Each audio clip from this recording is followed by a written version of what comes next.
Let me guess. Your DM has been raving about this thing called Foundry VTT for a couple weeks now, and they've decided to start a game online or switch your game from Roll20, Astral, or Fantasy Grounds over to it, and now you've got to learn how to play online for the first time, or at least how to do it in Foundry. I'm going to try to make that as easy as possible. Here's what we're going to cover, and you can feel free to skip around using the chapters down below. We're going to cover the basic user interface, your character sheet, including using items, making attacks, casting spells, and making saving throws. We'll also go over rolling dice, reading and writing journals, controlling your token, and moving around the map. Lastly, we'll touch on controlling your audio and video if you're using Foundry's built-in video chat, and I will also cover some shortcuts and nice quality of life bits. This will all be done using core Foundry features, except for the 3D dice rolling, which is too much fun to disable and comes courtesy of the Dice So Nice module. So some things might be different if your DM has installed modules to change how it works, but this should get you most of the way there. Let's go. This is the basic view that you'll have whenever you join the game. First off, if you want to see different parts of the map, you can use your mouse wheel to zoom in and out and press and hold right-click to pan around the map. You can also hold Control or Command on a Mac and use the arrow keys to pan around the map, which should be easier for those of you on laptops. In the top left is just a Foundry logo, and to its right you'll see a list of scenes that you have access to, and scenes are just different maps that you can go between. Your DM will have the ability to drag you willingly or unwillingly to different scenes. You can click the arrow right here to gain a little bit of screen real estate back by hiding the scene navigation bar. Right below that is what I'll call the control bar. Each block on the left-hand side is a category of tools, and the right-hand column shows the tools available in that category. The first category are your basic controls. This covers selecting tokens, selecting targets, and measuring distance. The second category are your measurement controls. This will let you place measurement templates like circles, cones, squares, and rays for seeing how many people you can catch in a cone of cold or a fireball. Once you've placed a template, you can delete it by hovering over it and pressing the delete key while you still have the measurement controls category selected. The third one is related to journals. Journals can be found in the right-hand sidebar under Journals, or they can be placed on the map by your DM, and any that you have access to and are placed on the current map will be visible when you select this category. You can also click the pin toggle so they'll be visible even when you change back to the other control categories. Your DM may also give you the ability to create journal entries that you can use for notes. If they have, there will be a button down here at the bottom that says Create Entry. Down below, you've got your players list. Here you can right-click on your name to get access to your player configuration window and change your player color, which also controls your webcam border color if you're using Foundry's built-in audio-video system, and which character you're controlling. To the right of that, we've got our macro bar. We can drag commonly used functions here from our character sheet, or we can click in an empty space and create our own macros that can be simple roll formulas or more complex JavaScript-based commands. You may need GM level permissions to do some things with scripts though, so talk to your DM about possibly using the Furnace's run as GM macro functionality if you want to do that. You can have multiple pages of macros and run them using the number row on your keyboard. You can also pop open a new window of all your macros or hide the macro bar if you need all the screen real estate that you can get. The last part of the user interface we'll look at for now is the right-hand sidebar. I'm just going to quickly go through what each tab is for, and then we'll look at them in more detail as necessary later. The first tab has our chat log, where we can see all the messages that have been sent, as well as dice rolls and attacks. You can change who your rolls are visible to by changing the drop-down just above the chat box to be visible to everyone, just the DM and yourself, only the DM, and only to yourself. The next tab is the Encounter tab. When you go into combat, this is where you can see the initiative order, end your turn, and the status effects impacting you and others. One important thing to note is that other than the chat tab, you can right-click on any of the other tabs to make them pop out so you can move them elsewhere. I like to bring the combat tracker to the left underneath the normal controls and leave the chat window visible. After that is the Actors Directory tab. You won't find George Clooney's number in here, but you will find all the actors that you have ownership of. Almac, for example, has a riding horse, and he can double-click on himself or his horse to get a look at their character sheet. Then we have the Items tab. This may be empty as a lot of DMs keep their items in Compendia, which we still have 3 tabs to go through before we get to the Compendium tab. But if it's not, you'll see all the items that have been imported into the world here. You can double click on them to see their details or drag and drop them into your character sheet and they'll appear in the correct location. Things like spells are still considered items, so you may see them in here as well. Now we're on the Journal Entries tab. Here, you'll find all the journal entries that your DM has given you access to. They might have also given you the ability to create journal entries for note-taking purposes, in which case there will be a Create Entry button down at the bottom. Double-click on any entry to open it, and there will be an icon in the top right corner when you hover over the body if you can edit it. Then you can hit save, and to get back to normal. There's also a resizing icon in the bottom right-hand corner for making the entry bigger or smaller. You can also double-click on the title bar to quickly get it out of the way while still having easy access to it. The next tab probably won't come up for you too much, but it's the Rollable Tables tab. Here you can click on a rollable table you have access to and roll for a result. Someone playing a wild magic sorcerer could make good use of this for speeding up their wild magic rolls, for example. Be sure to check out my video on rollable tables to find out all the cool stuff you can do with them. We've got the Audio Playlist tab next. Here you can control the volume of the music being played by changing the playlist slider, the volume of any local sound sources placed on the map like running water or tavern background noise using the ambient slider, and the sound of things like doors opening and closing by changing the interface slider. Onto the Compendium tab now. What you see here will vary based on what your DM has given you access to, but the compendia you'll probably be interested in are the spells, items, classes, and class feature compendia. You can use these to add class features, items, and spells to your character sheet by dragging and dropping them. Your DM may give you the ability to import things from compendia as well, which you can then copy and make new versions of items or class abilities to match your game's homebrew rules. Last but not least is the Settings tab, where you can make changes to your settings like the maximum frame rate or disabling soft shadows if you're using an older computer, some system-specific settings, and module settings for any modules that let the players make their own choices like Dice So Nice. Here, you can also see the active modules, a control reference, the Foundry documentation, which you don't need because you're here on the Encounter Library channel, learning everything that you need to know, as well as a link to the community wiki and a logout button to get back to the character selection screen. Whew. That's everything in the basic UI. Let's take a quick look at our tokens UI and then find out how to zip around the map and a whole bunch more good stuff. If we right-click on our token, we'll get a floating menu of options. At the top left, we can enter our elevation. This doesn't actually do anything, but it can be useful for tracking how high up you are if you've had fly cast on you, for example, and there are some modules that make use of it as well. Below that is the target button, which makes it so you can target yourself. You can also target tokens by double right-clicking. Targeting also doesn't really do anything by itself, but there's multiple combat automation modules that make use of it that your DM may be utilizing. If your DM set your token to display its health bar at the bottom, you'll see a box that contains your current health. You can enter a negative number or a number with a positive sign in this box, and Foundry will decrease or increase your health by that number. Continuing counterclockwise, we've got your combat state. If you click this, you'll be added to the combat tracker where you can then roll for initiative. Just above that is the status effect menu. If we click on this, we'll get access to a bunch of status effects we can apply to our token. This, like the targeting system, doesn't really do anything out of the box, but lots of modules make use of it, and if you left click on a status effect, it will appear in the combat tracker next to your name and at the top left of your token's box. You can apply multiple effects this way. If you right click on a status effect, you'll get a big version of the icon on your token and it won't appear in the combat tracker. You can have as many left clicked icons as you want, but only one right clicked one at a time. Now that we know everything about our token's UI, let's find out how we can move it around the map. Movement works a little differently in Foundry than it does in Roll20. You can drag your token to a new place and it will go there right away. If you want to measure or plan out your movement though, you'll want to hold the Control key or Command on a Mac and drag away from your token. Then you can left click to place a waypoint, turn, and keep adding more movement.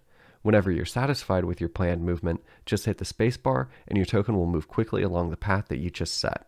You can also move around using the WASD keys and the arrow keys on your keyboard.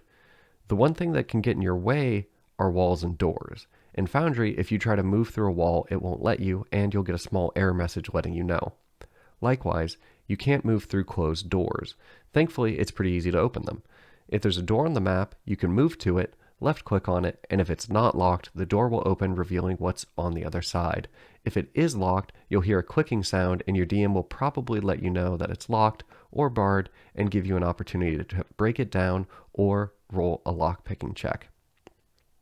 You'll also notice that as you move, there's a dynamic line of sight, and you can't see things that are blocked by walls, and the lighting system means without dark vision, you might not be able to see anything without lighting a torch if there's not already light in the area. If you want to rotate your token, you can do that by holding Shift and scrolling your mouse wheel, or press the arrow keys in the direction that you want to face. If you use Control instead, it will rotate more slowly, or Command on a Mac. One last thing you can do with a token that you own is double left click on it to open its character sheet. The character sheet will look different depending on what game system you're using and any mods your DM might have running, but if you're playing 5th edition D&D like me, this is basically what you'll see. You have some character art in the top left, then your character's name, their level, and how much XP they have. Underneath that is your race, background, alignment, and proficiency modifier. Then we've got HP with a spot for temporary hit points and increasing your max HP. Hit dice with a short and long rest button. Armor class, movement speed, and initiative. Then we have a series of tabs. We'll start in the attributes, which are your core stats, skills, languages, death saves, immunities, proficiencies, and all that good stuff. A checkmark shows proficiency, a half circle is half proficiency, and double checkmarks are expertise. An empty means not proficient. You can click on any of them to get a roll dialog box where you can add a situational bonus like a D4 bless and change the roll mode.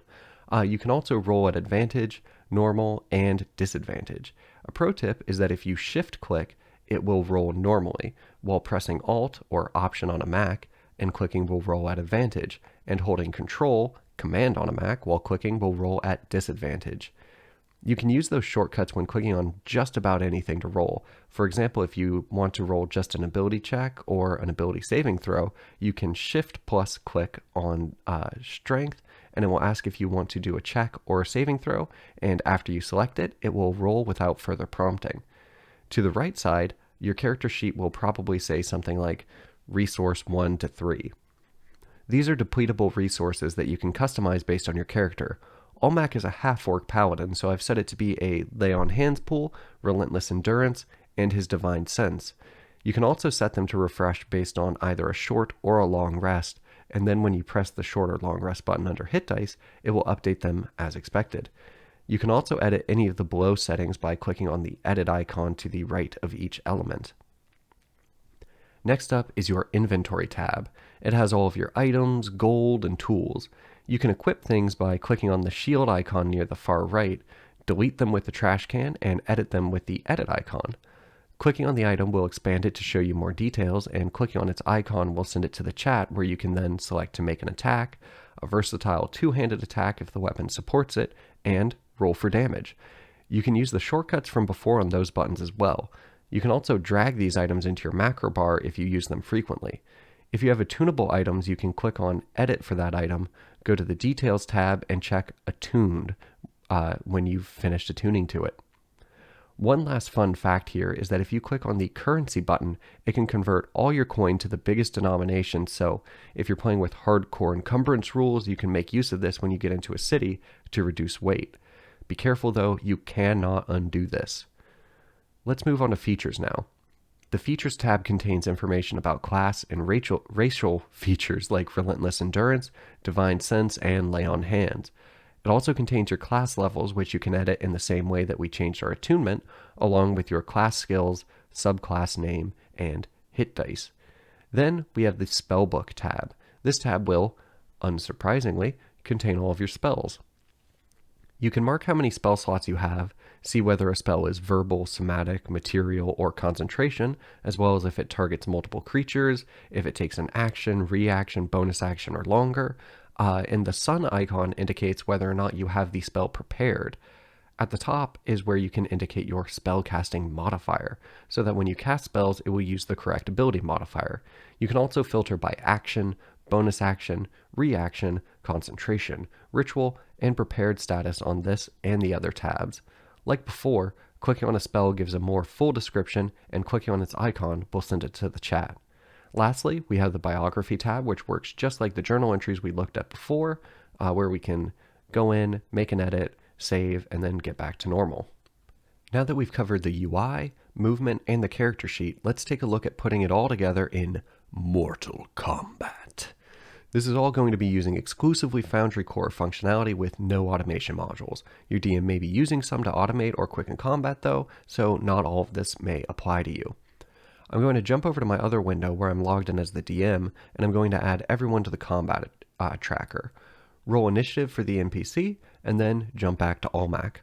I'll roll his initiative and then hit begin combat in my DM window. I'll have the NPC move next to Almac, send an attack to the chat, roll, and whether it hits or not, let's also roll damage and see how we can apply that to ourselves. We'll go to the damage roll, and if we have our token selected, when we right click on the chat card, we can click apply damage. You'll see there's also options for half damage, double damage, and healing, so you can use this for almost anything. If you don't want to do it this way, you can also right click on your token if your DM has set your health bar to be visible, and right click and enter the minus sign followed by the damage. You can also just enter the new value in the box or in your character sheet. Now that the NPC's turn is done, the DM will hit next turn, and it will be Almac's turn. I'll open his character sheet and we'll see what casting a spell looks like. I've given Almac Fireball just for the fun of it, and we'll move him back from the target for now. I'll click to cast Fireball, and you'll see we get a note about consuming a spell slot and placing a measure template. We'll leave both of these checked and hit Cast. I'll minimize the character sheet to get it out of the way, and place the template where I want it to impact. Our NPC is well within range of the blast, so I'll jump back to my DM window, highlight the NPC, and click the saving throw button and the damage button. The damage that we just rolled can then be applied to the NPC, just like we did earlier, by ensuring that token is selected. And be sure to delete your template by changing to the measurement tool, hovering over it, and pressing delete whenever the template is no longer necessary, so that it doesn't continue to clutter up the field. Let's quickly go back to the chat box and look at a couple things we can do. We can send a message, which will also put a little bubble over our head. We can preface it with /IC to ensure that it's an in-character message, but it won't really do anything different. If we prefix it with /OOC, however, it will be out of character and just appear in the chat with a gold border. We can also do /emote dances, which won't actually make us dance, but will send the message with a highlighted background color. Lastly, we can whisper by doing /W player's name followed by our message. We can send it to a group of players by doing /W open bracket player's name, comma, second player's name, close bracket, followed by our message. We can also enter dice formula like /R 1d20 plus 3 plus 2d4 and hit enter. Just note that you'll want to use /R for a public roll, /GM roll for a GM roll, /blind roll for a blind roll, and /self roll for a self roll. If you're using Foundry's built-in audio and video chat, there's a couple worthwhile things to know as well. First is that you'll want to go up to the lock next to your URL and ensure you have allowed the page to have access to your webcam and microphone. Then, if you hover over your webcam view, you'll see a pop-out button in the top left that will let you move it around. You can do this for each view to arrange them as you wish. Then, at the bottom, there is an option to disable video, another to configure settings which will enable you to change your voice broadcasting mode to always enabled, voice activation, or push-to-talk, as well as the ability to set a push-to-talk or push-to-mute key if you're not using push-to-talk. You can also go to the Devices tab and configure which devices Foundry will use for audio-video input and output, and it might be necessary to set these to the specific device you want instead of just leaving them at the default if you're having any issues. Be sure to refresh after making changes here as well. Going back to your webcam view, you have an option to hide the players list to get more screen real estate back. There's also a cycle video size button which can change the size of all the camera views. Then you can mute others' audio so you can have a moment of peace and quiet. And lastly, a mute audio button to mute your own microphone. Lastly, if you hover over someone else's webcam view, you can disable their video, mute their audio, or reduce their volume if they're yell talkers. This will only impact things on your end, of course, so other people can have their own configurations and settings. There is a whole heck of a lot more you can do with Foundry, but I think this video is approaching the too long end of the spectrum, so I'm going to call it here. If there's anything else you'd like to learn how to do, please check out some of my other videos. I have a whole playlist on Foundry Basics that goes much more in depth on all of the tools and how to use them as a DM that I think can be really helpful. If there's something I haven't covered, please let me know in the comments. I have a big list of videos I'm working on, but there's always room for one more. Thanks so much for watching. I hope that you have an amazing time using Foundry, and I'll see you in the next one.